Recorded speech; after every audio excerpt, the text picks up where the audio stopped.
Programa não recomendado para menores de 10 anos. Começamos, minha gente! Esse é o programa PHN. Seja muito bem-vindo. Simbora! Faz muito tempo que eu não paro um pouco para pensar em tudo que eu vivi. Já nem me lembro quando entrei nesse jogo de brincar de ser feliz. Em meio a tantos desafios da vida, da verdadeira vida eu me afastei. Me olhei no espelho e falei pra mim mesmo: tô cansado de errar. Faz muito tempo que eu não paro um pouco para pensar em tudo que eu vivi. Já nem me lembro quando entrei nesse jogo de brincar de ser feliz. Em meio a tantos desafios da vida, da verdadeira vida eu me afastei. Me olhei no espelho e falei pra mim mesmo: tô cansado de errar. Simbora! Quero te abraçar de novo, quero procurar o que eu perdi. Vou te aceitar de novo como dono de mim. Quero te abraçar de novo, quero procurar o que eu perdi. Vou te aceitar de novo como dono de mim. Oh, oh,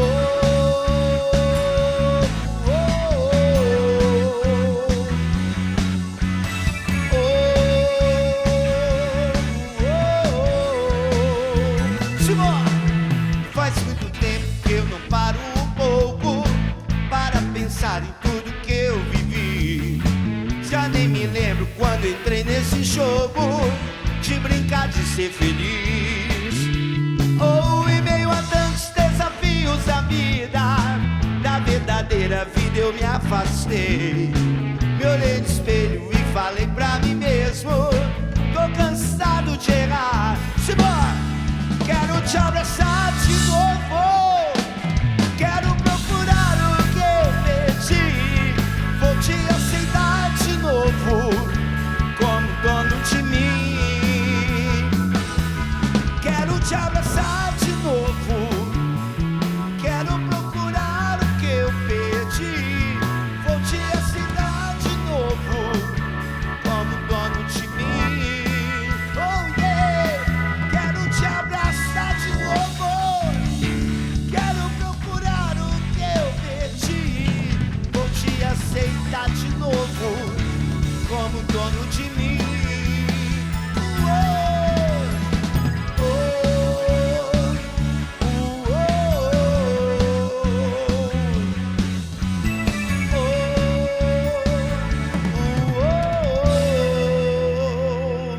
É isso aí, galera PHN, que bom, viu?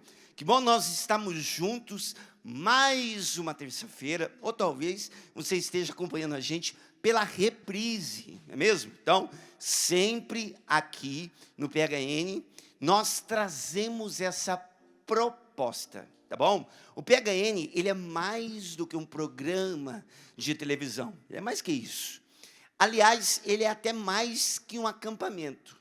Nosso acampamento PHN acontece no mês de julho e nesse ano de 2022, de 13 a 17. É um dos maiores encontros para jovens do mundo. Você sabia?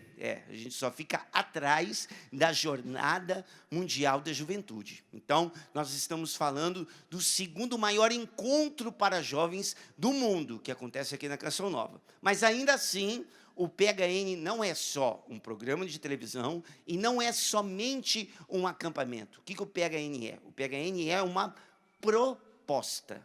proposta de santidade. Santidade nos dias de hoje? Sim. E isso é possível, tá bom? Tanto para mim quanto para você também. E sempre a gente traz uma história incrível para mostrar para você que nosso Deus, ele age ainda hoje nos nossos tempos, nos convidando à conversão, à mudança de vida e à busca de santidade, tá bom?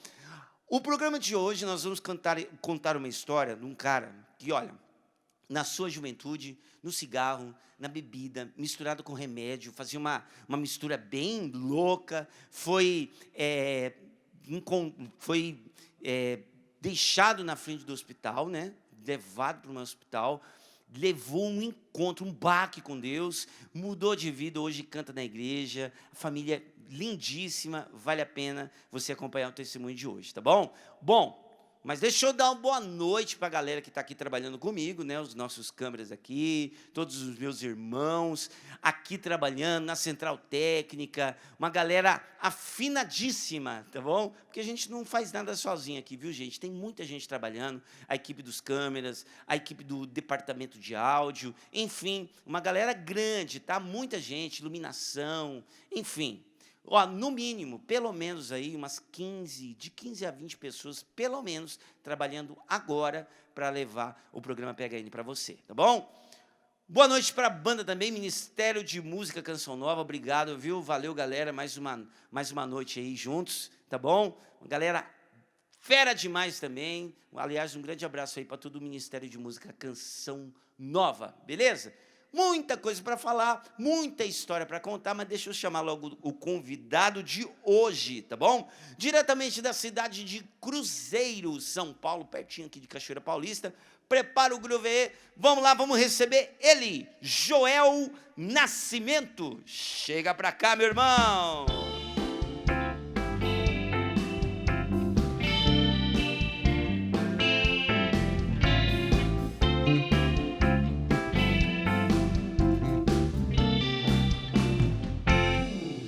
Joel Nascimento, boa noite, querido, bem-vindo. Boa noite a cada um de vocês que estão conosco e que vão poder entender e escutar o que Deus pode fazer. Isso aí, Joel, uma alegria mesmo. Já aproveita e já manda um abraço também para o pessoal lá da paróquia de Cruzeiro, o local que você trabalha, exerce. Aliás, gente, o Joel, ele vai cantar uma música ao vivo para a gente aqui, voz e violão. Ele trouxe o violão, tá aqui, ó.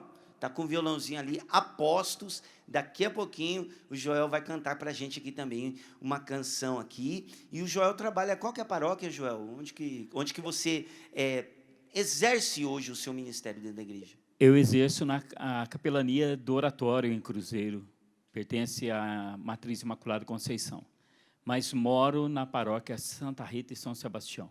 Legal. Então, um abraço para todo o pessoal aí da paróquia, né? É legal ver isso do povo católico, cristão, que se doa um momento significativo da sua vida, não é dar o resto, é um momento significativo para poder estar ajudando na paróquia, né? Nós vamos entender um pouquinho como é esse trabalho do Joel na paróquia, e vai aí para você também, né? Vamos lá, vamos trabalhar na igreja um pouquinho. Às vezes tem gente precisando ali e a gente está com talento guardado em casa. Então, vai aí, né, essa motivação para você, que talvez esteja aí, poxa vida, podia, né, estar fazendo alguma coisa na igreja. Então, vai, irmão, vai, minha irmã. Com certeza, estão precisando de gente lá. Bom, Joel, vamos começar essa história aqui, que é uma história maravilhosa, não pelas coisas ruins que aconteceram, mas por como Deus interveio, né, na sua história, como Ele te alcançou, e como você hoje faz o que faz hoje, uma coisa linda demais a gente perceber, né? Então, vamos lá para o início, que você, quando mandou o seu testemunho aqui para nós, você falou do cigarro, né? Você teve acesso ao cigarro, experimentou o cigarro, junto com o cigarro, o álcool, e com o álcool, os comprimidos, essa combinação de álcool com comprimido. Como é que foi para você chegar até esses três? Bom, meu pai, a minha família, eles tinham o costume de, quando nascia, vamos dizer, um gato ou um aniversário de alguém, se comemorava bebendo. Ou seja, qualquer motivo era motivo para beber. Aquela velha história do pai colocar o dedo com a caipirinha na boca da criança, isso aí era costume do meu pai. E isso foi brotar, essa dependência, vamos dizer, essa fraqueza, quando eu tinha uns 11, 12 anos. Estava no oratório, estudava lá, tinha uma bolsa, e os fictícios amigos, né? E ali começamos a beber ao cigarro. Aquela história do pai forçar você a comer o fumo, meu pai fez isso. Então, porque meu pai não tinha uma psicologia para nos ensinar. Ele não sabia falar eu te amo, ele não sabia falar você é importante, era duro, porque o pai dele perdeu a memória quando ele tinha 9 anos, então ele foi cuidado trabalhando. Então, ele não sabia educar. Legal isso que você está falando, porque hoje você tem essa mentalidade de que o seu pai não deu porque ele também não recebeu. Justo. Mas, na época, você fazia bem essa distinção? Não, eu não me sinto tão amado, tão carinhosamente, assim, mas você lidava bem com essa situação, não? Na época, não agora, na época. Na época, foi uma época muito difícil, porque os amigos, eles tentavam passar uma mensagem de que eu era importante, de que valia a pena, era comum para todo mundo. Então, aí eu comecei a beber. Na minha despedida de 8ª série, eu joguei o futebol no oratório totalmente embriagado. Só tinha uma pessoa que não tinha bebido, que é hoje o padre Murilo. Na época, ele estudava com a gente. E a gente estava todos embriagados. E aí foi a coisa acontecendo, o cigarro veio. Você não se sentia importante com o seu pai, e aí você acabou se vendo na situação de querer se sentir importante para as pessoas. Justamente. Isso é interessante. Porque a grande diferença do amigo e de um companheiro de algumas atividades é essa. O amigo, ele te corrige, ele é duro com você, ele te abraça. Então, esses fictícios amigos começaram a me levar para beber e eu fui ficando compulsivo. Então, depois dos 14 anos, eu fui estudar aqui em Cachoeira, no Delta. Eu estudei aqui. E aqui ainda aumentou mais ainda. Tinha os horários de aula vaga, né? E aí eu conhecia outros amigos, que aí eu bebia de segunda a sexta com eles e sábado e domingo onde eu morava. Nós estamos falando aí de mais ou menos aí por volta da idade que você tinha nessa época, Joel? 15 anos. 15 anos, a sua rotina era praticamente ficar embriagado. Todos os dias. Todos os dias, praticamente. Eu acho que você nunca bebeu isso. Eu bebia, vamos dizer, 1 litro de pinga e várias garrafas de cerveja. Na época, era só garrafas, né? E bebia tudo. Batida, pinga, vamos dizer assim, pinga com cipó de São Domingo, pinga com açafrá, com guisado de cobra, pinga misturada, pinga de alambique, pinga chique, tudo que tinha. Desafiando o próprio limite. Justo, porque eu era compulsivo. Então, aqui em Cachoeira, no Delta, tinham os amigos que já estavam entrando a cocaína na época. Então, eu fazia para ele o que hoje falam-se do aviãozinho. Eu era aquele que carregava, escondia a cocaína para ele, e ele me dava esses remédios, Isobed, na época, que tinha, alguns outros. Não era tão sintético como hoje. E aí eu comecei a tomar aquilo, mas ele falava assim, olha, não vou te dar cocaína nem maconha porque você não tem controle. Então, toda sexta-feira eu ia embora para minha casa, por várias vezes eu perdi caderno, passe na época, porque eu ia totalmente embriagado. Eu no ônibus da meia-noite e íamos embriagados. Eu chegava em casa às 3 horas da manhã. E quando passava passava a piração, ficava aquele um arrependimento? O que acontecia, Joel, depois que passava aquela sensação de embriaguez? Eu acho que todas as pessoas passam por isso, porque o vazio brota. Então, a mentira, a falsidade, você maqueia um tipo de comportamento. A minha mãe me conhecia muito, mas ela não via o que eu bebia. Então, eu chegava 2, 3 horas da manhã, ela me esperava para chegar. Na rua, para ir acesso da minha casa, tem uma escadaria de 170 e poucos degraus. Caí muitas vezes naquelas casas que abri o portão, porque é totalmente embriagado, e assim foi. Né? Mas o vazio depois é doloroso, porque você percebe que você fez muita coisa errada e o que você não lembra, você fica assim, o que será que eu fiz? O que será que eu falei, maltratei alguém? Será que eu fiz alguma coisa de errado? Mas era porque passava todo aquele efeito, e isso era de segunda a sexta, fortemente. Você falou da sua mãe, que te esperava, sempre, toda noite, ela estava ali te esperando. Como é que era dentro de casa? Os seus familiares percebiam essa sua debandada assim? Você conseguia esconder bem? Como é que era a sua relação com eles e esse vício, né, que você já carregava com você? Era a maquiagem que você usa, né? Então, o que acontecia? Durante o dia, eu ficava numa boa, e à noite, por volta das 7 horas, 8 horas da noite, quando eu não estudava, né? Nos dias de semana, eu vinha para Cachoeira, voltava meia-noite, saía de Cachoeira, chegava 2, 3 horas na minha casa.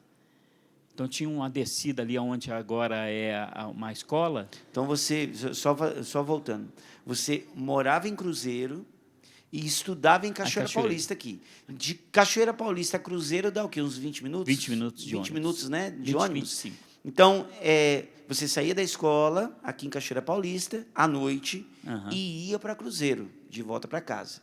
Esse tempo aí que você tinha da parte da noite, que você arrebentava tudo. Era comum, porque tinham vários amigos. Era costume, a gente tomava conta de um bar, aqui na margem esquerda. Então, a gente bebia e saía um apoiado no outro mesmo. Não sei se você já viu como que bêbado desce a escada e como que eles se apoiam. É no braço, no ombro, né? Então, a gente ficava ali e o ônibus vinha, às vezes, a gente entrava no ônibus e entrava já caindo para dentro do ônibus. Quantas vezes eu fui até a rodoviária, porque tão ruim que eu estava. Quando não estava ruim, eu caía no barranco assim, e até chegar de novo no acesso para a casa da minha mãe, era 3 horas da manhã. E conta essa história, como foi para você acordar na frente da UTI? O que aconteceu? Cara, foi assim, eu tive um convite para participar do Rebanhão de 83, mas eu estava namorando, e eu tive uma briga com a namorada. E como aí foi um primeiro ano que teve o carnaval, começando na sexta-feira, e eu fui, né? Falei assim, não vou no Rebanhão, não vou no último carnaval. Todo mundo, os amigos, né? Alguns parentes íamos lá. E eu fui, eu tinha brigado com a namorada, e aí, quando me acharam, eu estava com 2 cartelas de comprimidos vazias, né? Das bolas, e sem documento, sem camisa, só com uma bermuda. Me acharam, não sabia quem eu era.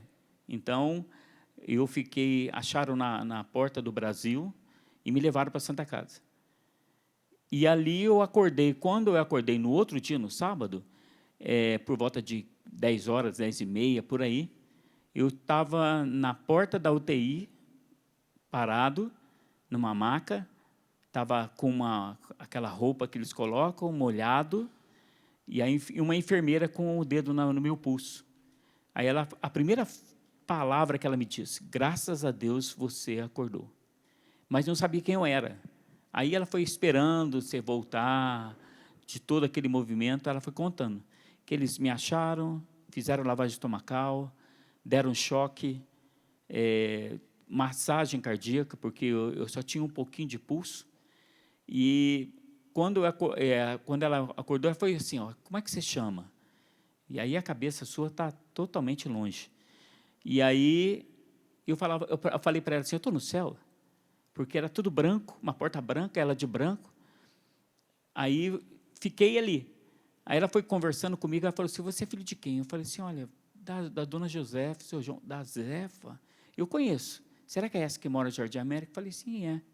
Aí eles entraram em contato, ela tinha os contatos lá, conhecia, até hoje ela é viva. E quando deu uma meia hora, mais ou menos, porque minha mãe já tinha procurado em todo lugar, mas não tinha nome, nada, dizendo quem estava lá. Aí eles falaram, tem uma pessoa aqui que eu acho que vocês estão procurando. E aí eu cheguei na minha casa, E a minha mãe me olhou com aquele olhar de amor, sabe, de mãe. Meu pai estava muito bravo. Mas a minha mãe me olhou e falou assim, meu filho, o que você fez? Aí eu falei para ela assim, mãe, eu quero dizer para a senhora que eu estava machucado, com o rosto machucado, caí de frente. Eu falei para ela, eu não vou beber mais. Diante daquela situação, você tomou a decisão de nunca mais fazer aquilo. Nunca mais. E nunca mais. São coisa 39 maravilhosa. anos, para ir para 39 anos agora em fevereiro. 39 anos que eu vivo um PHN todo dia. Que coisa maravilhosa. Ó, gente, está escrito nas Sagradas Escrituras que o salário do pecado é a morte. Né? O salário do pecado é a morte. E quando o autor bíblico escreve esta expressão, ele não está falando em sentido figurado. Uma morte ilusória, uma morte... Vamos imaginar que seja uma morte fictícia. Não. O salário do pecado, ou seja, o retorno, o recibo que a gente adquire depois que a gente vive uma vida de pecado, é a morte. A conclusão de uma vida de pecado é a morte. E o pecado leva à morte. Né? Então, qual é a nossa grande luta? Claro, buscando uma vida de santidade, a gente sabe que mesmo assim nós vamos passar pela morte. Só que existem duas mortes. A morte do corpo e a morte que pode matar a alma, porque o salário do pecado é a morte eterna, e a gente vai para o inferno, e aí não tem céu. Então, é muito sério isso. Talvez você, como Joel, acompanhando até aqui essa história, esteja jogando fora a sua juventude, jogando fora o seu tempo, por causa do pecado. E digo mais, você está jogando fora a sua eternidade no céu por conta de uma vida no pecado. E aí? Vamos mudar de vida? Vamos transformar? Vamos transformar essa história? É possível. É possível. E engraçado, né, Joel, que a gente vive uma ilusão. Quando a gente está no pecado, né? Eu já encontrei alguns jovens que... depois de uma noitada assim, né? Embriagou, encharcou mesmo, tal, arrebentou tudo, droga, tudo. O cara desafiou os limites, foi no limite do próprio corpo. E aí, no outro dia, e aí, cara, como é que foi? Nossa, eu arrebentei. Arrebentou mesmo, foi bom, foi maravilhoso. Cara, você estava com quem? Estava com a galera. É mesmo? Foi bom mesmo? Foi. E como é que foi? Não lembro. Imagina. Uma noitada maravilhosa que a gente não lembra. Isso não é para nós. Isso é um prazer passageiro e pior, que a gente nem lembra depois. Né? Então, nós vamos entender como é que esse jovem, da frente da UTI, medindo lá os pulsos, né, o coração batendo ali bem fraquinho, como é que esse jovem saiu desta vida de pecado para entrar dentro da igreja. Tá bom? Então, daqui a pouquinho a gente está de volta. Fica aí, porque você vai ver como é que Deus entrou nessa história e fez toda essa mudança na vida do Joel. Beleza? Ó, nós vamos para o intervalo e até o intervalo aqui na Canção Nova evangeliza, tá bom? Fica aí, não sai aí não, daqui a pouco a gente volta. Simbora! Essa é boa, viu? 13 a 17 de julho, acampamento PHN. Vem pra cá! Ei! Peguei as minhas coisas e fui viajar. Saudade era tamanha, estou no meu lugar. Amigos de verdade, viu? Amigos para rever, parentes para abraçar. Um só no coração, estou no meu lugar. Como aqui é bom, minha gente! Como aqui é bom.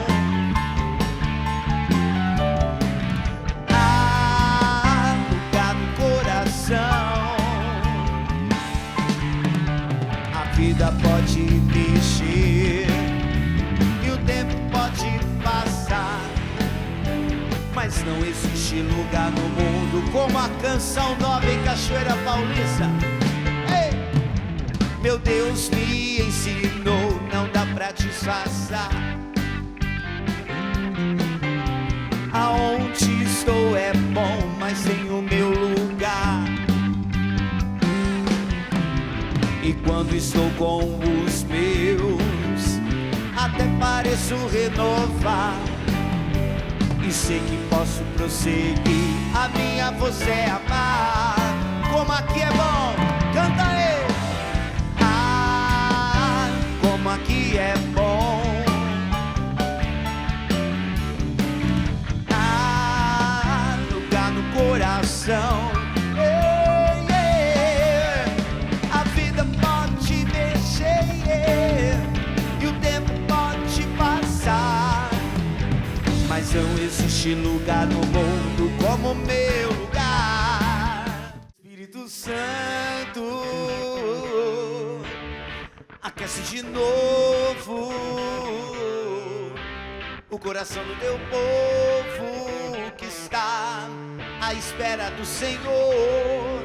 Arrepia aí, banda, simbora! Oh, oh, oh. Oh,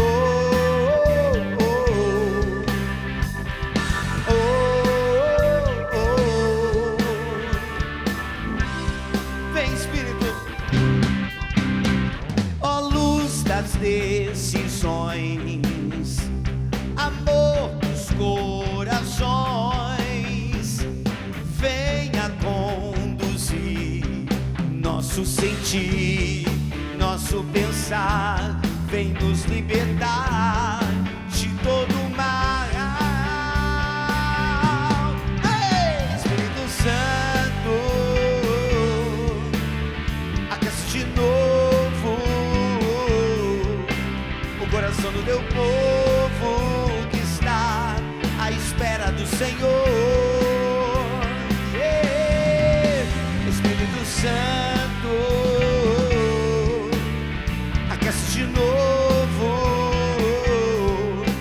o coração do teu povo que está à espera do Senhor. Senhoras e senhores, Tiagão, vai! Ei!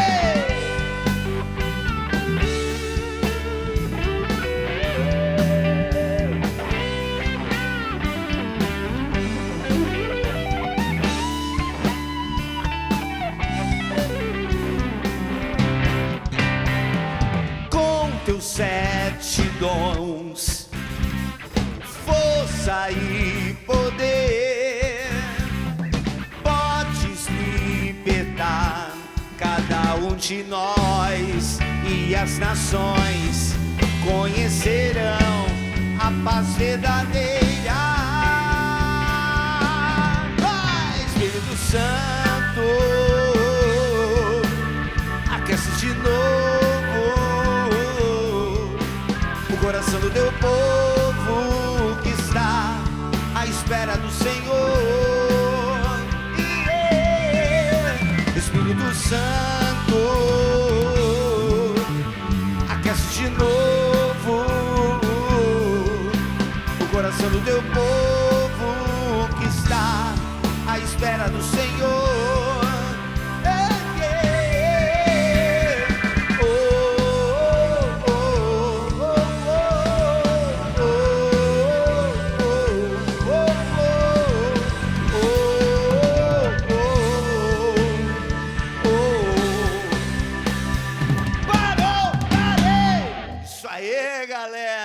Afinadaça demais, viu? Ministério de Música Canção. Levou susto aí, desculpa aí, viu, gente? Voltamos para o segundo bloco. Olha, você não nos acompanha nas mídias sociais. Isso não pode acontecer. De forma alguma, tá bom? Então, pega o seu celular agora, entra no Instagram e acompanha a gente, tá bom? PHN_oficial. PHN_oficial, beleza? Ó, e tem mais uma novidade para você. O nosso canal do YouTube, o PHN tem um canal do YouTube chamado Canal PHN, tá bom? Tudo junto, canal PHN no YouTube. O que tem lá no nosso canal? Tem os programas PHN, tá bom? Tudo lá listado por data, tá tudo bacaninha. Tem uma playlist lá só dos programas PHN. Tem uma playlist também dos acampamentos PHN, os mais recentes, as pregações. Ó, a pregação do ano passado, 2021, do acampamento PHN, tem pregação do Juninho Casemiro, tem pregação do Frei Gilson. Tá incrível o nosso canal lá no YouTube, tá bom? É canal PHN, tudo junto, e você vai acompanhar tudo que a gente tem lá, beleza? Tudo, os programas, enfim, conteúdo exclusivo. Ó, você vai lá, né, como é que marca o sininho, né? Vai lá, clica no sininho, se inscreve no canal. Toda vez que tiver uma coisa nova no canal, você vai ser notificado e você não vai perder nada do PHN, beleza? Combinado? Então, esses dois aí, tá? Instagram, PHN_oficial, e YouTube, canal PHN, tudo junto, beleza? Fechou? Então tá bom? Ó, já falei no primeiro bloco, vou falar agora no segundo também. Acampamento PHN 2022, confirmadíssimo, de 13 a 17 de julho. Você não pode perder esse acampamento desse ano. Qual vai ser o tema?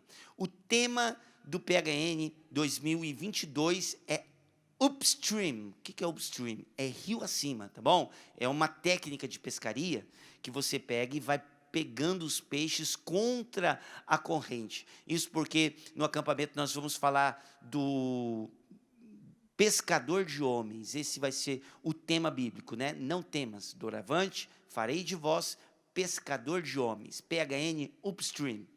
Rio acima. Vamos pescar esses peixes aí, tudo contra a corrente, tá bom? Sendo diferente nesse mundo atual, para atrair cada vez mais almas para Deus, beleza? Eu vou falando aos poucos aqui do que a gente tem de novidade. Já tem shows confirmados, tá bom? Então, fique esperto, que aos poucos eu vou falando aí tudo o que vai acontecer no acampamento PHN. Fechou? Beleza? É nóis, simbora. Eu estou conversando aqui com o Joel. O Joel tem uma história incrível, muito lindo ver a intervenção de Deus na vida do Joel. Nós estávamos falando, né, Joel, no primeiro bloco, que num desses excessos que você ia lá, né, até o limite do seu corpo, até, né, os limites ali do pecado, você acordou na frente de uma UTI, né, entre a vida ali e a morte. Talvez, se você não tomasse a decisão de não querer viver mais uma vida daquela, provavelmente a gente não teria uma entrevista hoje aqui, né? Não estaríamos conhecendo o Joel. Você já imaginou isso? A gente, né? A pessoa vai indo para o pecado, de repente não tem a pessoa mais, né? Então, esse foi o risco, né, Joel? Que você correu numa vida de exageros. E aí, cara, eu fico imaginando um jovem que está do outro lado e também tendo essa vida de excessos. Eu não sei qual, né? Talvez seja as drogas, talvez seja a bebida, enfim. O que é o vício? O vício é o mau hábito repetido. Você repete o mau hábito, e aquele se torna um vício.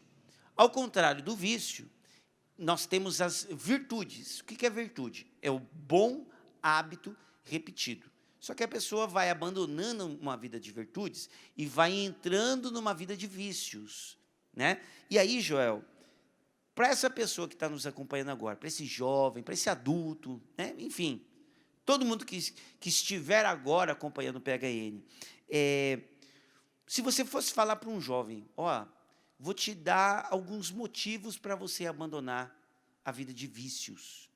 Que motivos é esse? O que você listaria para esse jovem que são motivações para essa pessoa sair dos vícios? A primeira coisa é que você não tem nada no vício que é eterno.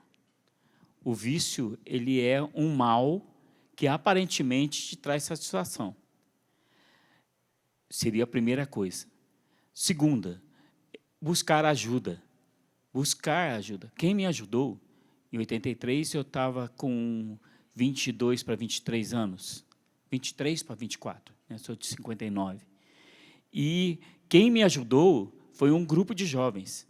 Então, eles ficaram sabendo da minha história, me conheciam, porque eu tinha ido até em algumas reuniões da renovação nessa época. Mas eu não fiquei. Aí eles ficaram sabendo do que aconteceu e foram atrás de mim. Talvez hoje, se eu fosse dizer para você, que nos ver, nós estamos indo atrás de você, para te dizer, olha, saia dessa. O álcool não leva a nada. Olha, eu moro num bairro, em Cruzeiro, na Vila Maria, na véspera de Natal, ali tem uma saída da linha e uma saída para o asfalto. A linha de trem. De trem. Assim que nós chegamos, nós vimos um carro, um Gol, caído numa descidinha, porque é uma saída de água que tem, e a gente não entendeu como que a pessoa chegou ali. Aí, hoje, conversando na academia, um rapaz falou para mim, senão tinha 3 pessoas lá, totalmente embriagados. Aí teve que pegar uma carreta para puxar. Então, o álcool, ela aparentemente te dá uma satisfação. Qualquer a droga, a bola, o cigarro, né? Eu costumo dizer o seguinte, você fuma, e fuma um maço de cigarro, eu fumava 4 maços de cigarro. Final de semana era uma loucura, né? Eu comia o fumo. 4 maços de cigarro dia? Por dia. Então, eu não usava maconha, mas eu muitas vezes ficava junto com o pessoal soltando, e tinha os momentos que soltavam um pouco para mim ficar numa legal. Mas o meu negócio era o álcool, o cigarro, que eu fumava muito, e os comprimidos. E o que aparentemente parece, vamos dizer, parece ter uma redundância, mas essa situação de você usar uma droga, se eu estivesse conversando com um jovem, o que caracteriza o uso? Uma pessoa infeliz, uma pessoa com problema na família, uma pessoa que não se conhece e uma pessoa que se deixa iludir. Porque todo e qualquer vício, que é um uso repetitivo de alguma coisa, você não tem como sair. O vício, ele te prende de uma maneira, vamos dizer, o diabo te prende com uma corrente que ele vai te dando folga, daqui a pouco ele puxa, ó, vamos lá. Então, você não vai ser feliz. Não vai ser feliz. Segundo ponto, você se torna uma pessoa que mente, é um hipócrita. Você faz teatro com as pessoas. A minha mãe era assim, minha mãe não sabia, achava que eu bebia, e eu saía. Nós éramos umas 20 pessoas que saímos juntos. Hoje nós somos uns 4 ou 5, e o católico e 4 evangélicos, da turma, né? Então, a decisão de sair é uma coisa que a gente precisa. Eu quero sair.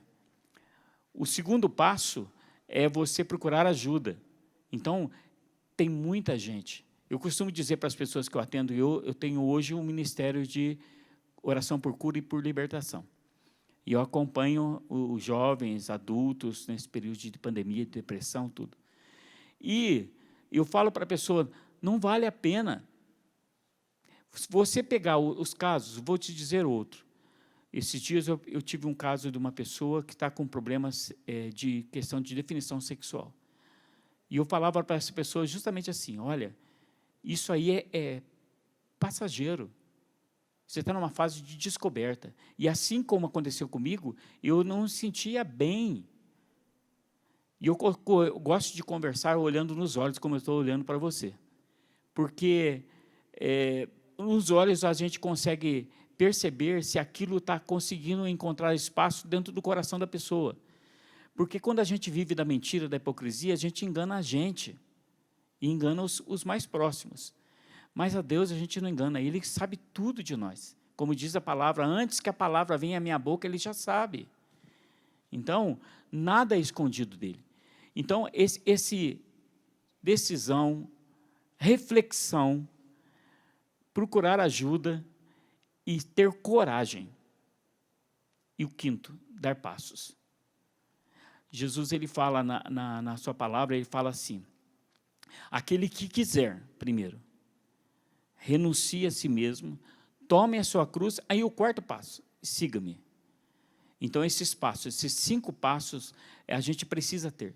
Mas o que ajuda muito a gente, além da decisão de querer, é deixar que o outro nos ajude. Porque não basta a pessoa se oferecer para ajudar. Eu quero, eu preciso. Aí tem pessoas que falam assim, eu quero sair das drogas, mas não sai, não muda o comportamento. Conversão, ela é uma mudança de rota. Então, eu preciso tomar a decisão e mudar. Por exemplo, eu fiquei muitos anos, na minha família de festas, depois de 83, o Silvio Renato trabalhou aqui na Canção Nova, a Eliane, a Bernadette, que era do grupo, eles me tiraram de 83 até 91, que eu já estava casado, foi quando eu voltei para uma festa na minha casa de final de ano. Todos os anos eles me tiravam e levavam para a casa deles, ora na casa da Bernadette, ora na casa da Eliane. Ou seja, para sair dessa vida de excessos, você foi acompanhado. Justamente. E você se deixou acompanhar. Deixei ser comandado também. E aí as pessoas foram te tirando das ocasiões de pecado. Que coisa incrível. Eu não ia em bar, amigo, viu? Eu não ia em bar. Isso é amizade. Nada. O verdadeiro amigo, você acha que esse seu amigo que te quer na balada, e você acha que ele é seu amigo, né? Só que o verdadeiro amigo é aquela pessoa que nos quer bem, que nos quer equilibrado, que nos quer longe das ocasiões de pecado. O jovem, ele tem um risco muito grande, porque por conta da juventude e por conta do auge da sua saúde física, o jovem acha que constantemente ele pode desafiar os seus limites e pode controlar os limites, né, do próprio corpo e os limites dos acontecimentos. Só que quando esse limite ele sai do controle, o jovem vê que, na verdade, ele não tinha controle nenhum desde o início. Não teve o controle, não tem o controle. Então, aí, a pessoa quer abandonar o pecado indo lá na porta da casa, desculpa falar assim, você quer controlar o pecado, a vida no pecado, indo lá na porta do capeta, irmão. Não dá, você evita a ocasião. Você sabe que aquela ocasião vai te levar ao pecado, você evita a ocasião antes de evitar o pecado no seu início. Isso é prudência, isso é sabedoria, tá certo? Por isso a gente diz também, e aí é outro risco, a gente quer mudar de vida, tudo de uma vez só, muda cada dia. Todos os dias, você tem o hoje, você não tem o amanhã. O ontem já passou, você tem o hoje. No pão nosso, a gente pede o pão nosso de cada dia, nos dai a semana toda, durante esse mês. Senhor, o pão nosso deste ano nos dai hoje. Não é assim não, irmão. Não é assim não, querida. É todos os dias. É difícil abandonar essa vida de prostituição, de adultério. Decida-se hoje, todos os dias. Aquela pessoa te liga e você fala, hoje eu não vou atender. Hoje eu não vou colocar esse gole de álcool. Hoje eu não vou andar com esse grupo. Eu vou andar com esse outro grupo, que é da igreja, que está querendo me tirar do pecado. Entendeu? E aí, deixa eu aproveitar e fazer um desabafo aqui. Desculpa aí, Joel. Mas é que a gente ouve tanto, escuta tanto, que tem hora que a gente não consegue segurar. Que é o seguinte. Os estudiosos aí, que querem aprovar, por exemplo, aprovar, legalizar as drogas, a maconha, legalizar as drogas. Você não imagina o mal que você está promovendo na vida dos nossos jovens. Você está legalizando, sabe o que significa isso? Você está facilitando a chegada da droga na vida do jovem. E aí você chama isso de benefício. Você chama isso de controle. Eu estou falando para esses poderosos que querem aprovar isso tudo. E são pessoas que não vão nos retiros, como nós vamos, para escutar o jovem que está lá na droga e está tentando se suicidar, não sabe o que fazer porque tem um filho e está dependente da droga. Tira o leite do filho para comprar droga, porque está dependente. E aí vem essas pessoas aí que estão no alto escalão das decisões da nossa sociedade, do nosso país, e acham que estão promovendo um avanço social. É um absurdo o que estão querendo fazer com os nossos jovens. Se a gente não fala, quem vai falar? Se a gente não denuncia, quem vai denunciar? Se a gente luta contra o pecado, você quer que eu venha falar aqui sobre o que para você? A gente precisa falar contra o pecado. Estão promovendo um genocídio na vida dos nossos jovens, com a vida dos nossos jovens, aproximando cada vez mais os nossos jovens de uma vida de excessos. Você jovem, você acha que você é livre, na verdade você está sendo manipulado. Você está colocando a perder a sua alma e ainda você está se deixando manipular. O PHN, ele precisa falar sobre essas coisas, para que você não seja manipulado. E que no final das contas, e aí é o mais importante, você não perca a eternidade no céu por causa da desinformação. Por causa de uma vida de excessos, massa de manobra, isso precisa ser dito. Jovem, você tem uma vida pela frente. Querido, querida, você tem uma vida pela frente. Faça boas escolhas, porque é muito melhor administrar uma vida de boas escolhas do que administrar uma vida de más escolhas. Toma muito cuidado com as escolhas que você está tomando hoje, porque você vai administrar o resto da vida as consequências dessas escolhas. Tá bom? O Joel, desculpa aí, mas é que Deus vai empilhando no coração e a gente precisa colocar para fora, porque é um alerta para essa galera que está acompanhando a gente hoje. Qual foi o seu primeiro passo para abandonar as drogas? Foi ali naquela UTI, a gente sabe, ali você decidiu. Depois você nunca mais teve vontade? Como é que foi isso? Não, de jeito nenhum. Porque você imagina uma pessoa que bebeu dos 11 anos aos 23 anos, quase que diariamente. Muito difícil o dia que eu não bebia, né? E usava as drogas. Eu era um caracterizado. Eu usava roupa escrito do Kiss, do nazismo, cabelo grande. A minha esposa hoje nem gosta que eu fique com cabelo grande, mas cabelo grande. Então, para mim não foi fácil. Por exemplo, aceitar os mais novos que eram do grupo, dizia assim, você não vai, você vai estar com a gente. Então, qual era a minha bebida? Era suco natural. Ali eu comecei a me... Você teve que ser radical. Radicalidade. A decisão é muito importante. E a mudança, por exemplo, eu não ia em bar, eu não ia nada. O largar de fumar, porque as duas coisas, o cigarro, você fica nervoso, você vai fumar. Uhum. Certo? Eu sempre tomei muito café. Então, eu tive que tomar cuidado com esse negócio do café também. Então, aquilo que me estimulava, eu tive que deixar. Fora a vida errada, né? Fora a vida o sexo errado, porque quando você entra no cigarro, na bebida e nas drogas, em Cruzeiro, quem conhece a ponte do Itagaçaba, por várias vezes nós quase fomos jogados lá de cima por briga entre pessoal, porque aí saía uma gangue de 20 pessoas, iam para outro bairro, encontrava lá por várias vezes. E então, a história minha a primeira coisa foi a decisão. E me submeter à pessoa que era a coordenadora do grupo de jovens. Porque eu comecei a participar no primeiro dia, ela falou assim, a sua vida vai mudar, você vai ter que cortar o cabelo, vai mudar a sua roupa. O grupo de jovem foi, assim, fundamental para você, primordial. Primordial. Você tinha medo de decepcioná-los? Essa pergunta também. Porque eles estavam te acompanhando. Você tinha medo de decepcionar eles com uma recaída? Muito medo. Porque você o processo seu de desintoxicação, ele atinge você, o seu ego. Então, você deixa de ser... Não é que eu estava sendo manipulado por eles, mas aquilo que eles ofereceram no grupo de jovens, no primeiro dia que eu fui, foi muito gostoso, porque lá eu era verdadeiro, eu ouvi testemunhos de outros. Hoje, o grupo de jovens é muito diferente.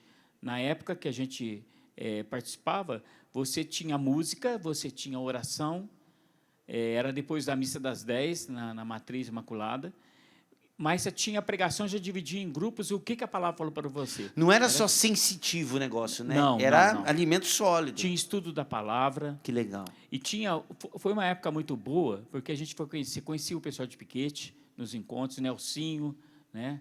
E conhecia o pessoal até então era o grupo, o Mensagem Brasil ainda era Vozes do Reino. Então, aquilo tinha, e várias coisas, tinha muita coisa para jovem, tinha FEMUC, e tinha encontros finais de semana. Então, eles foram me motivando. Eu entrei com 3 meses, aí a minha coordenadora falou assim, eu quero você no meu núcleo. Eu falei assim, mas espera aí, eu estou começando agora. Não, mas eu quero você no meu núcleo. E começaram a levar para reuniões, quer dizer, eles investiram em mim a partir da minha fidelidade. Te envolveram nos trabalhos. Justamente. Que legal. Não era somente palavra, somente música. Legal. Tinha trabalho. Olha, as más companhias corrompem os bons costumes. As más companhias corrompem os bons costumes. E o contrário também acontece. As boas companhias estimulam os bons costumes, né? Então, as companhias, a gente precisa escolher bem as companhias, tá certo? Bom, a gente está chegando no finalzinho do bloco, a gente ainda vai falar do seu trabalho hoje na igreja, quem é o Joel hoje, tem uma história muito bacana, não está na pauta aqui, mas eu queria que você falasse um pouquinho da sua filha, rapidinho para a gente, no próximo bloco, tá bom? Mas antes da gente ir para o intervalo, Joel, e o Joel vai contar, é uma história incrível, viu, gente? O Joel, ele tem uma filha, e o Joel e a esposa, eles não podiam, clinicamente, né, pela medicina, pelo menos, eles não podiam engravidar. Então, o Joel vai contar rapidinho essa história para a gente no próximo bloco. Antes da gente ir para o intervalo, nós vamos acompanhar um VT, que agora está no ponto aí para a gente escutar. Vamos lá? Roda aí, produção, vamos lá. Em 97, eu vim participar do Rebanhão de Cruzeiro. E, na ocasião, o Ministério de Música que animava o encontro, o Joel fazia parte. E ali foi o nosso primeiro contato. E logo depois eu vim participar da Semana Santa também. E o Joel e a Vera me fizeram o convite para eu me hospedar na casa deles. E lá se vão 24 anos de amizade. Graças a Deus. Joel, meu amigo querido, eu quero que você saiba que eu sou muito feliz por você fazer parte da minha vida, fazer parte da minha história. Eu peço a Deus que te abençoe cada vez mais, abençoe a sua vocação, o seu ministério, abençoe a sua família e abençoe a nossa amizade para sempre, até o céu. E como a gente sempre se cumprimenta depois das nossas conversas, né? Io ti voglio bene. Um beijo, meu amigo, no seu coração. Que Deus te abençoe. Célia, que saudade da Célia. Célia trabalhou com a gente aqui na Canção Nova, tivemos muito contato aqui. Uma guerreira, enfrentou um câncer, né? E está aí vencedora. Deus te abençoe, viu, Célia? É as boas amizades que a gente vai conhecendo em Deus, né, Joel? Isso não tem preço, né? A Célia, eu digo para ela assim, ela falou um pouco italiano, eu digo assim, eu vou lhe quero bene. Eu amo demais a Célia, porque a gente acompanhou ela, as lutas dela, também nas suas decepções, como jovem, né, que a gente estava conhecendo. E a minha casa, eu sempre digo que a minha casa é o lugar de encontro, lugar que precisa ser esse lugar de encontro, do perdão, sabe, do amor, da paz. E ela foi, essa amizade com a gente acompanhou ela na fase, quando foi raspar a cabeça, e foi acompanhando na oração, e sempre dando apoio, conhecendo a mãe dela hoje, acamada, né? Conheci os irmãos também. Então, a gente tem muitas histórias de amor, sabe?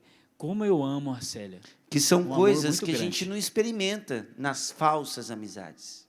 Entendeu? A gente mente para a gente mesmo, não é amigo de verdade. Está na hora de você mudar as suas companhias. Eu sinto isso no coração de dizer isso para você. Tem companhias que hoje te levam para o pecado. Está na hora de mudar o ambiente. Muda o ambiente. As más companhias corrompem os bons costumes. A gente vai voltar no próximo bloco, e aí a gente vai rezar, o Joel vai cantar para a gente, tá bom? Vai ser maravilhoso, nós queremos rezar por você, viu? Pela sua mudança de vida e por esses novos amigos que Deus quer colocar na sua vida, tá bom? Se abre, o Senhor quer um novo para você. Daqui a pouquinho a gente volta. Insisto em perseguir meus desejos, insisto em só fazer do meu jeito. Me perco querendo ser Deus de mim. Escolhe mal quem escolhe só, quem deixa Deus ser Deus vê melhor aquilo que os olhos não podem ver.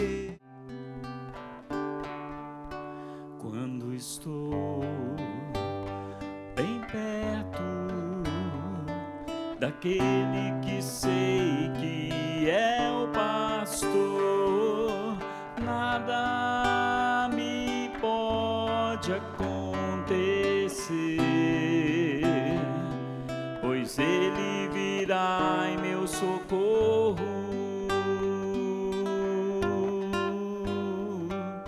Sei que és o meu pastor, que cuida de minhas feridas. Não me deixas no vale desfalecer.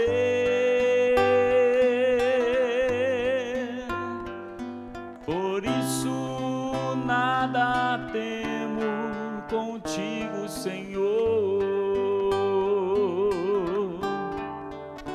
Se houver batalhas, o inimigo me causa pavor, só em Deus poderei vencer, pois Ele me dará vitória. Sei que és o meu pastor, que cuida de minhas feridas. Não me deixas no vale desfalecer.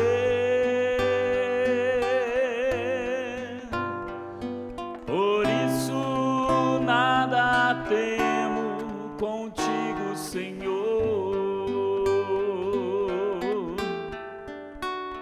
Posso ouvir tua voz, desperta, recobra seu vigor. Sou teu Deus, o libertador. Vitória em nome do Senhor.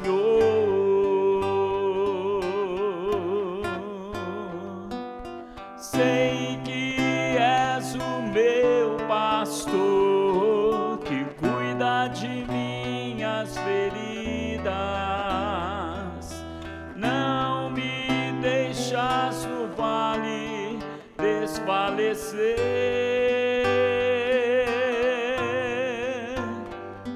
Por isso nada temo contigo, Senhor.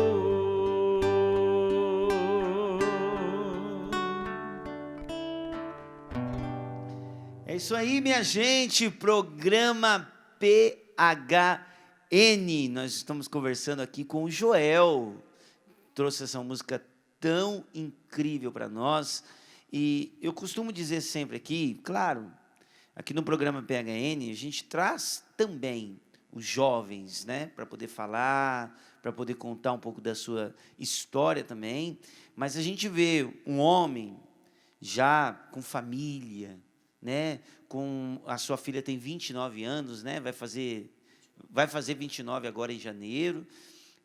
Ver e ouvir essas histórias, elas também são benéficas para o jovem. Se engana tanto o jovem quanto quem trabalha com o jovem, que o jovem só precisa escutar os mais jovens. E não. as pessoas que já passaram pela juventude e que têm história para contar e sabem os caminhos, né, da vida e das coisas, né, adquiriram sabedoria com o tempo, essas pessoas têm a acrescentar na vida do jovem. Então, que lindo, né? A gente poder ouvir a história de uma pessoa que passou pela juventude e hoje tem, por exemplo, uma canção dessa para cantar. Você estava falando aqui para a gente, essa música tem o quê? Uns 20 anos, Joel? 22 anos. 22 anos. Que coisa maravilhosa, Que né? nós gravamos, né? Em 2000. Está gravado. Ela, foi gravado nos anos 2000. Ela, na verdade, ela nasceu num rebanhão que a gente foi tocar, e o tema falava sobre o pastor. E a gente estava num dos ensaios nosso, e aí eu peguei um violão, que eu tenho um violão velhinho lá, não ativo, um passivo, e fui para a varanda, enquanto o pessoal estava escolhendo música, preparando alguma coisa, e a música começou a vir no meu ouvido. E detalhe, eu não conheço muito de música. Minha esposa sempre briga comigo, eu falo que eu não sou músico, eu sou um tocador. E eu estudei música. Comecei a tocar com aquelas revistas antigas, Vigu, violão e guitarra, uma revista que tinha música, chamava Música. E aí a gente vai pegando as cifras e vai insistindo em tocar. Então, aí em 96, nós estávamos ensaiando, que a gente cantou em 96 a 2000 no Rebanhão, substituindo Mensagem Brasil, até então. E essa música veio e ela pegou de uma maneira tão forte, porque eu fiz assim no simples, e o resto do grupo harmonizou a música. E é a palavra de Deus cantada, né? É o Salmo 22. O Salmo 22. De uma maneira, uma visão diferente, porque ela entra a segunda parte, né, se houver batalhas, justamente das diferenças da situação nossa. Uhum. Porque você falava do jovem. A batalha acontece. É todo dia uma batalha. Todo dia. Para você tirar a base, eu vou em casamentos, festas. Sabe o que vem em primeiro lugar na minha mesa? Cerveja ou batidinha. E eu falo para o garçom assim, ó, por favor, você pode trazer refrigerante. Agora, não tanto, que eu estou numa dieta danada. Mas um refrigerante e água. Porque eu não bebo. Então, mas é comum isso. E as pessoas estranham. Mas como, né? Mas se você não pode beber, não bebe nada, não. E quando você comunga em duas espécies, por exemplo, eu não comungo vinho, eu sinto gosto de sangue. Então, é sangue que eu tomo. E é gosto mesmo, não tem nem o paladar porque o vinho canônico ele tem um pouquinho de teor, né? Uhum. Mas é sangue, a minha boca, a primeira experiência que eu tive, sabe, Peter, foi de quase vomitar. Porque eu pedi para o Senhor, eu preciso da sua ajuda, porque eu quero mudar, eu não quero cair de novo. Eu não quero ir na situação que eu fui, não quero voltar a comer da lavagem que eu comia. Então, a decisão foi tão grande que a mudança radical. Foi uma graça tão grande que você recebeu. Até hoje. Que até o vinho, dentro da celebração da Santa Missa, para você, no seu paladar, você sente o gosto de sangue. Eu gosto, às vezes, de temperar carne, e eu gosto de sentir o gosto da carne. E a minha esposa briga comigo por causa disso também. Mas aí foi a decisão. Quando eu partilhei com alguém, a pessoa, não, fica tranquilo, porque eu também já sinto assim. Então, é uma coisa que Deus me deu a graça. Eu vivo da Eucaristia. Que lindo. Eu vivo da profundidade da Eucaristia. Agora, Joel, quanto tempo, você falou, quanto tempo mesmo afastado dos vícios? Desde aquele dia que você 39, vai indo para 39 anos. Na frente da UTI, 39 anos, você se decidiu ali. De lá, 39 anos atrás, para hoje, né, você tem 39 anos de luta contra esta tendência. Hoje, para o Joel, hoje, é mais fácil do que lá no início? A sua luta contra o pecado hoje, nesses vícios, né? Cigarro, o álcool e o remédio, né? Hoje é mais fácil do que antigamente? lutando contra os mesmos pecados. Hoje é um policiamento que a gente tem que ter. Então, você tem que acordar de manhã e falar para o Senhor, me ajuda para mim vencer o dia. Mas o desafio lá atrás foi um desafio, porque eu tive que renunciar a amizades, eu tive que deixar de ir em bar, mesmo meu pai pedindo, ó, vai lá no bar buscar, o meu pai bebia, né? Então, eu falei, não vou, pai, não vou, eu preciso disso. Então, quando eu já estava casado com a minha esposa, em 91, que eu voltei a participar de uma festa de final de ano. Hoje, é muito mais fácil eu conviver no lugar com álcool, com o cigarro, né? Mas, porque questão de policiamento. Você vai amadurecendo a um certo ponto. Quando você começa a engatinhar. Então, você precisa de perseverança. Legal. A perseverança nos amadurece. Mas os bons amigos, eu tenho uma que está aqui comigo, que eu chamo de irmã do coração, a Elizabeth. Ela e o esposo dela, o João, fazem parte da minha vida. Eu conheço o João Henrique desde os 11, 12 anos. Então, e a Beth, que era novinha, né? Ainda é novinha. Mas a Beth também foi pessoas assim, importantes. Tanto que eu sou uma pessoa assim, que eu gosto de ser, me deixo ser monitorado. Na época do Pai Israel, ela monitorava ela dizia assim, olha, cuidado com quem está conversando, olha, presta atenção, sabe? E até hoje ela briga comigo, questão de medicação, questão de dieta, me incentiva, sabe? Aquela irmã que é mais irmã. Você é uma pessoa também muito dócil, né, Joel? Isso te ajuda muito, né? Porque as pessoas falam, te direcionam, te indicam um caminho, e você é uma pessoa dócil, né? O tempo de caminhada foi moldando isso dentro de você também, né? Justamente. Então, você conhece um livro que foi escrito pelo padre Haroldo Hahn, que ele diz assim, que o título do livro é Temperamento Controlado pelo Espírito. Esses livros que a gente lia antes, a gente bebeu do livro. Então, você começa a perceber que o Espírito Santo está falando por aquela pessoa. Entendeu? É diferente de você ouvir por ouvir.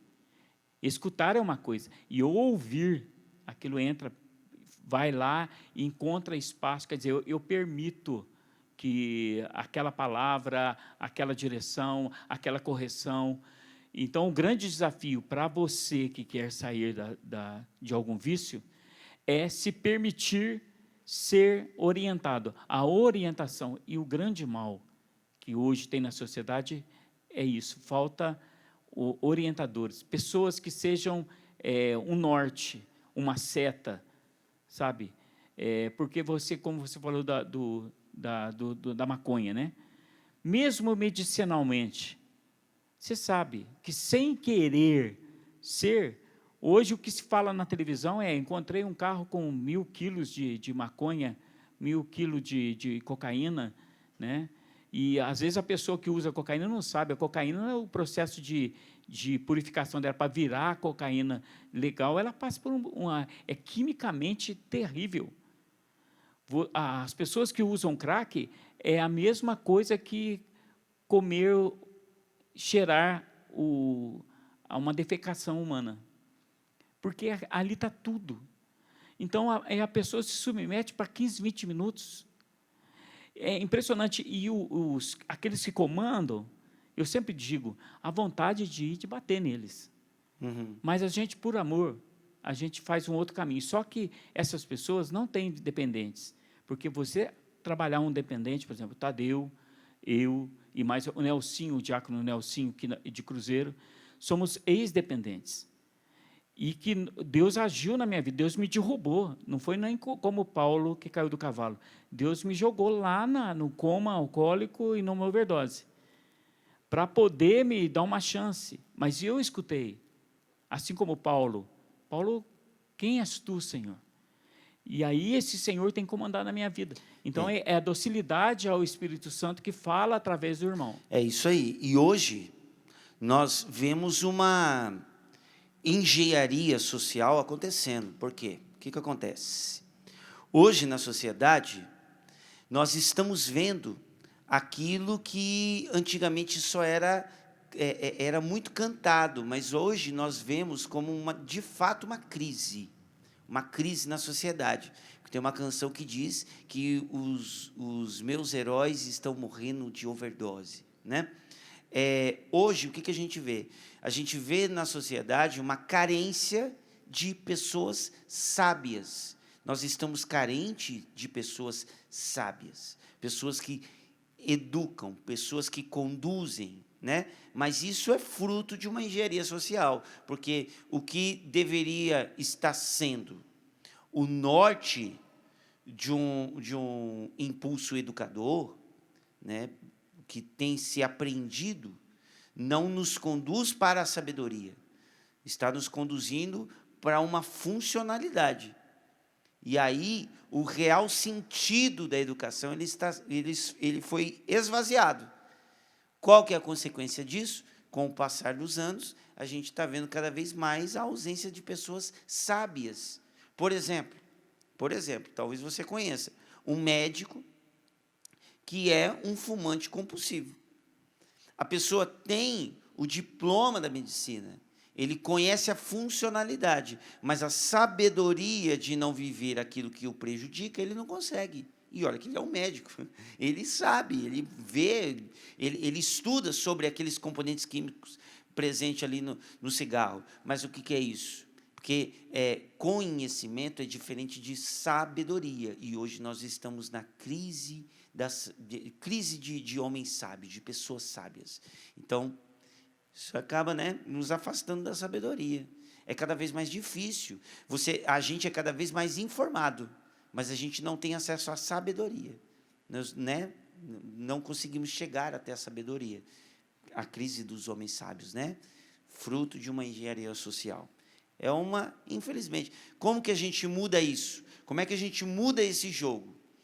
Nos deixando conduzir cada vez mais pelo Espírito e tendo acesso à verdadeira sabedoria, pedir a verdadeira sabedoria, né? Buscar cada vez mais o verdadeiro objetivo da educação. Então, fica aí, né? A gente vai tendo acesso a isso, e a gente vê que, de fato, nós precisamos sair do comum dos homens, o comum daquilo que está sendo implementado, para a gente poder entrar na profundidade do qual nós somos chamados, na verdadeira contemplação. Então, quem tem ouvidos para ouvir, ouça, né? Bom, voltando aqui, Joel, você falou, né, do início ser mais difícil, é igual aquele mato fechado, né? Quando a gente começa a traçar um caminho de saída do pecado, das nossas tendências, daqueles pecados de estimação, que a gente diz, né, aqueles pecados que nos escravizam mais, as primeiras saídas desse pecado é uma mata fechada. Aí você vai construindo um trieirinho, você vai andando, aí depois você aprende, né? Você vai construindo, você vai alargando aquele espaço, você vai, né, cortando mais, aí você vai pavimentando. Não é que se torna fácil, mas é que você vai tendo maturidade para lidar com aquela tendência, né? Com aquele pecado. Você tem mais maturidade, cada vez mais maturidade. E hoje,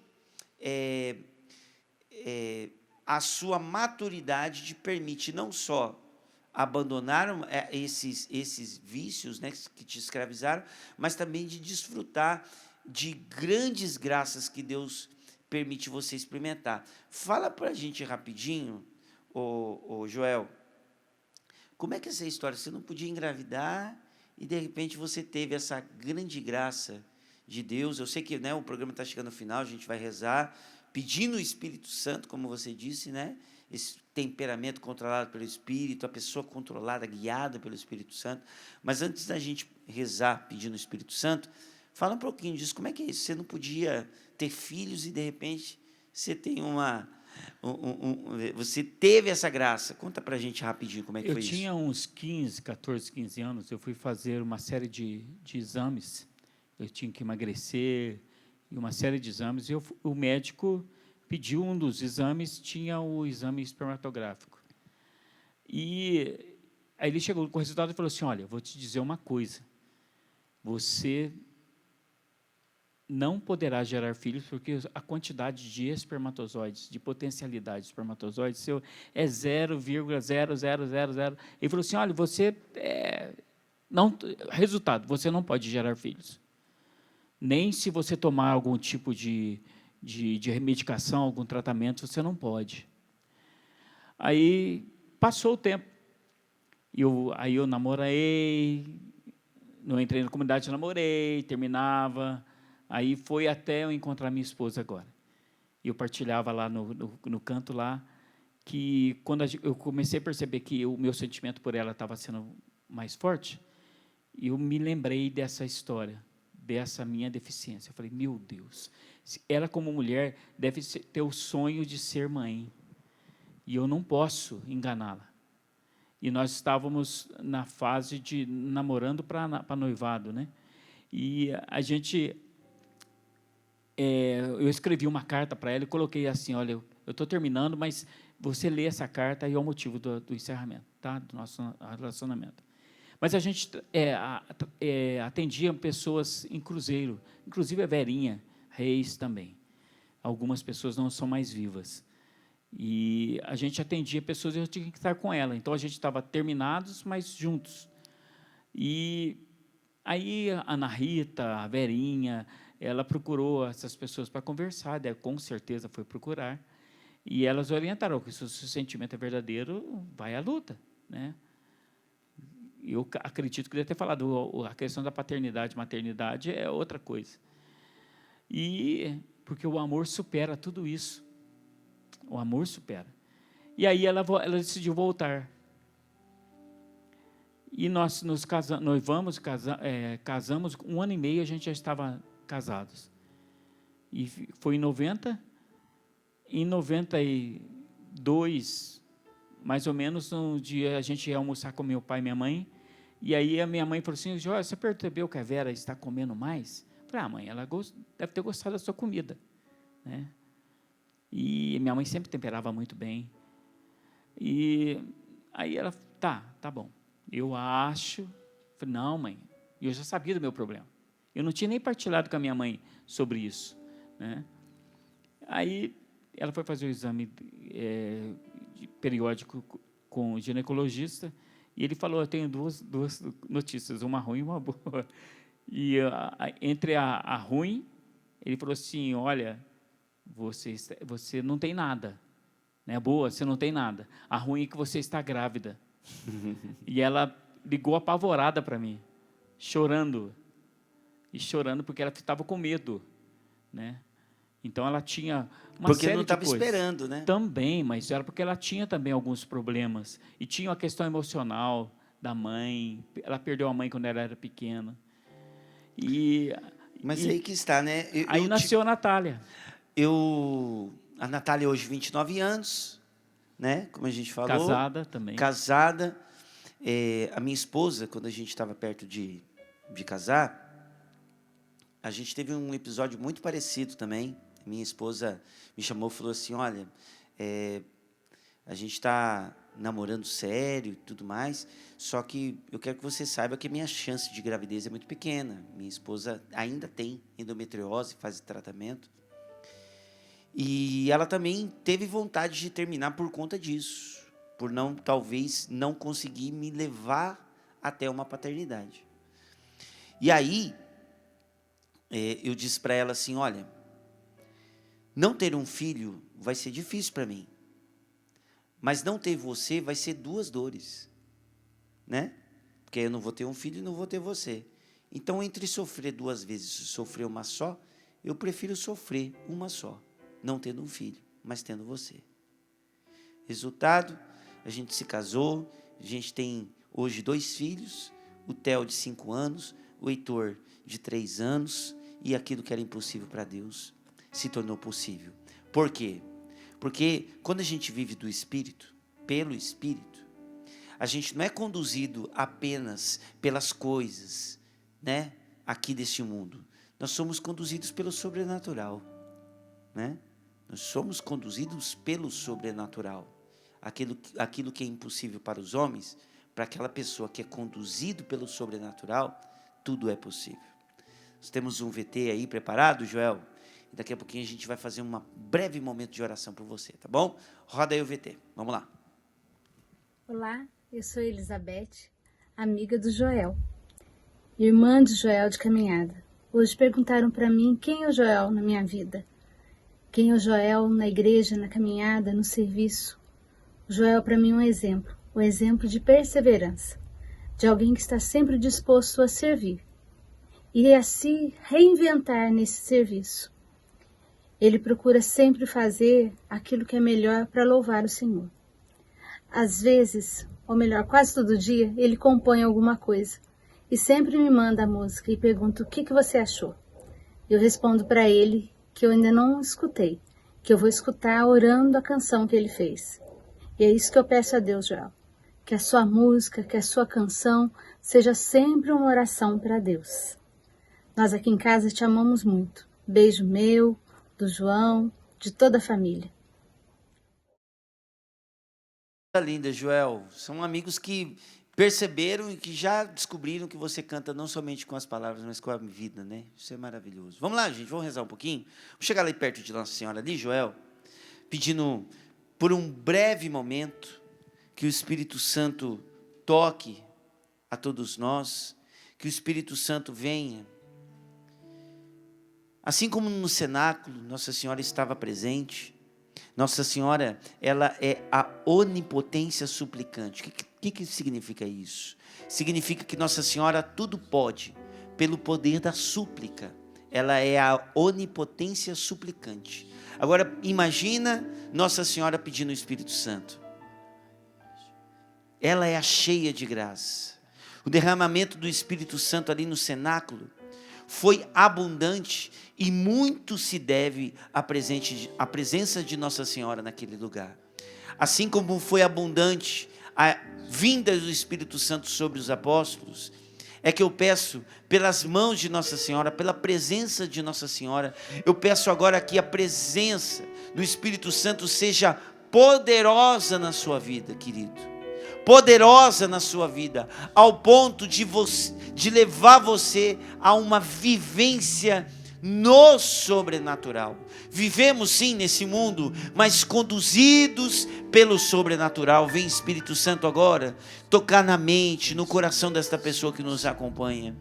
Vem Espírito Santo, repousa sobre nós, sobre todos nós, pelas mãos, pela presença de Nossa Senhora. Sim, mãe, nós pedimos agora, mãe, pede o Espírito Santo por nós, mãe. Nós queremos o Espírito Santo forte, abundante, esse Espírito Santo que nos conduza à saída do pecado, a uma vida no Espírito Santo. Vem Espírito Santo sobre nós. Vem Espírito Santo sobre nós. Aqui, com a presença de Nossa Senhora, nós pedimos, vem Espírito Santo sobre nós. Espírito Santo repousa. Vem Espírito Santo repousa.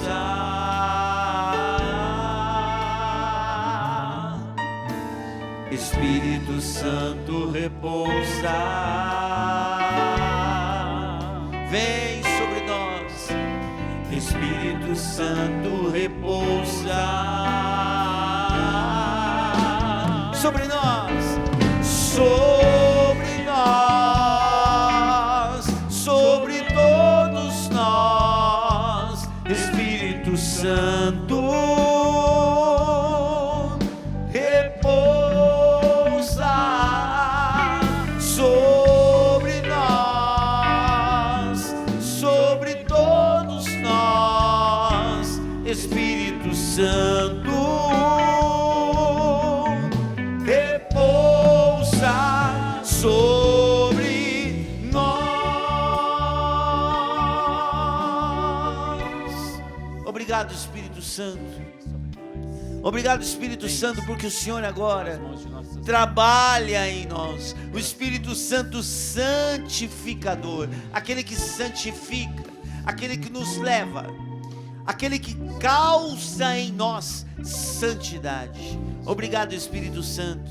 Obrigado. O Senhor está agora nos concedendo essa graça de uma efusão do Espírito Santo neste final de PHN, neste final de noite.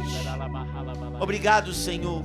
Obrigado porque o Senhor batiza agora no Espírito muitos. E porque o Senhor batiza no Espírito Santo, essa vida de pecado está chegando ao fim hoje. Hoje acabou uma vida no pecado para se iniciar uma vida de busca de santidade. Obrigado, Senhor. Muito obrigado, Senhor. Bendito seja. Obrigado, Joel. Muito obrigado, meu irmão, por compartilhar a sua história conosco, viu? Deus abençoe. Eu queria só dizer uma coisa. Nossa Senhora em Pentecostes, ela estava com os discípulos, com os apóstolos, estava com aquele povo. E o que tinha ali era medo. Eles não sabiam o que estava acontecendo. E Nossa Senhora, com certeza, com as suas mãos, ela passava na cabeça de Pedro, passava na cabeça de João, de André, e ela ia dizendo assim: coragem, eu estou aqui, eu sou sua mãe, Jesus me deixou como mãe de vocês. E eu sou aquela que pode clamar por vocês. Ela é a dispensadora das graças, por ela, pela igreja, vem a graça. Então, meu querido, minha querida, deseje, se disponha, cresça com a ajuda das pessoas e não deixe que o diabo continue puxando o seu pé. Não deixe, mude. Nossa Senhora pode ajudar. Nós precisamos, eu preciso. Eu sozinho não posso, a comunidade está comigo, sabe? Os irmãos estão comigo. Vocês têm a canção nova, procurem nesse acampamento estar e ter a coragem, não simplesmente de talvez jogar a droga para frente, mas de arrancar a droga da sua mente, do seu organismo, porque não é fácil a fase que você fica sem cigarro, sem bebida. Não é fácil. Você cheira, o alcatrão fica na sua mão, a pigarra do álcool, das drogas, sem contar a luta contra o sexo desregrado, sem contar tudo isso. Então, nós temos uma amiga, Nossa Senhora. Os discípulos tiveram, e por ela, porque ela pediu, a onipotência suplicante pediu, e o Espírito Santo veio sobre ela também. Assim como a sombra envolveu, por ela veio a salvação, e pela salvação veio o Espírito Santo. Assim Nossa Senhora, a medianeira das graças, pode ajudar você. Se você não encontrar alguém, eu estou à disposição, moro em Cruzeiro. Depois vocês podem entrar em contato com a TV Canção Nova. Eles têm o meu telefone. Eu tenho um canal no YouTube, eu tenho um canal no Instagram, eu tenho no Facebook. Procura Joel Nascimento, a minha face é feição, como diz o mineiro, é fácil. Procure, e eu te ajudo. Qualquer hora, você pode ligar para mim. Se você não tiver coragem, eu oro por você, ok? Obrigado, Joel, por essa disposição, esse coração eu que agradeço. Aberto a evangelizar, a acompanhar, ajudar tantas pessoas, assim como você um dia foi ajudado. Vinde, Espírito Santo, por meio da poderosa intercessão da bem-aventurada Virgem Maria. Obrigado, mãe. Obrigado a você que nos acompanhou. Obrigado, banda. Valeu, galera. Estamos juntos nessa luta. Espírito Santo repousa sobre todos nós e até o próximo PHN, se Deus quiser, viu? Deus te abençoe. Não desiste, não. Espírito, repousa. Espírito Santo, repousa.